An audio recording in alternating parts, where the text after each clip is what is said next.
Hello दोस्तों, केना छी अहाँ सब? अहाँ सबके स्वागत करै छी नया ब्लॉग। चलू आइ के ब्लॉग में अहाँ सबके दिखाबे जा रहल छी गेटवे ऑफ इंडिया।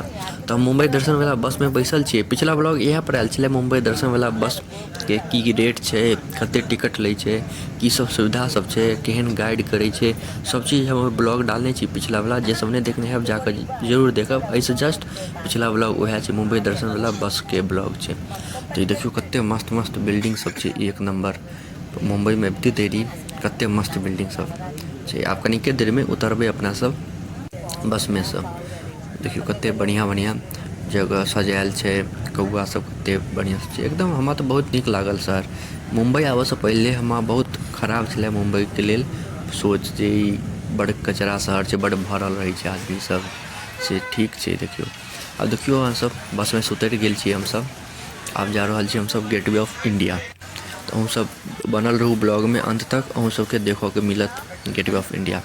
तो देखियो बस में जते भी आदमी छले सब उतरले। एतऽ से पैदले जेबे बस के अंदर जाके, अंदर नहीं जाए दै छी गेटवे ऑफ इंडिया के अंदर।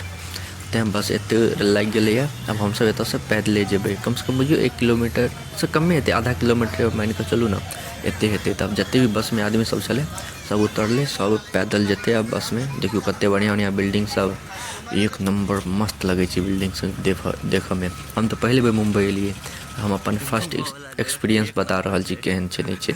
और मुंबई दर्शन वाला जी अथी छै बस छै, ई तो और एक नंबर छै। एकर टिकट बुक कर लियो, पूरा मुंबई घुमा दे। बहुत ई तो बहुत बढ़िया सुविधा हमरा लागल। तो देखियो रोड सब पार कर रहल छै सब जना। अथी नहीं स्कूल सब में कत पिकनिक पर, स्कूल सब में नहीं अथी सब पर जाए, पिकनिक पर जाए या कतौ लऽ के जाए, ओहना एकदम जा रहल छी सब गोटा। एते टाइम दऽ देलकै बस वाला, आधा घंटा 45 मिनट से 1 घंटा में अहाँ सब घूम के वापस आबि जाएब। एते समय दऽ देलकै, ओहिमे घूमि लिअ, फिर वापस आबि कऽ जतऽ बस लगलै ओतऽ आबि कऽ खड़ा भऽ जाउ। देखियौ कते मस्त बिल्डिंग सब छै, एक नंबर।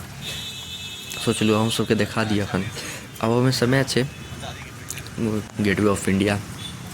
तब हम सब चलिए के जा रहल छी। बीच में कते मस्त मस्त अथी सब छै, बिल्डिंग सब बनल छै।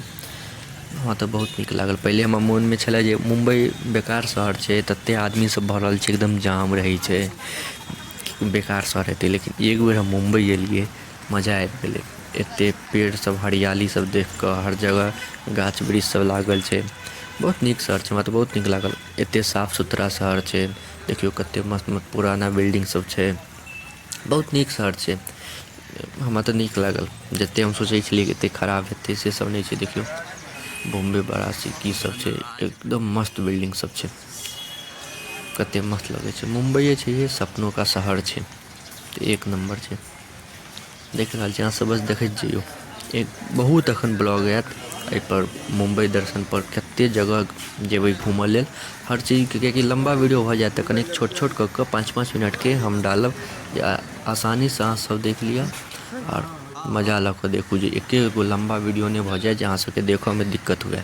तैं हम छोट छोट वीडियो डालब, तऽ अहाँ सब सब्सक्राइब कऽ कऽ राखू। देखियो कते भीड़ छै ओते लेल गेटवे ऑफ इंडिया सब जा रहल छै।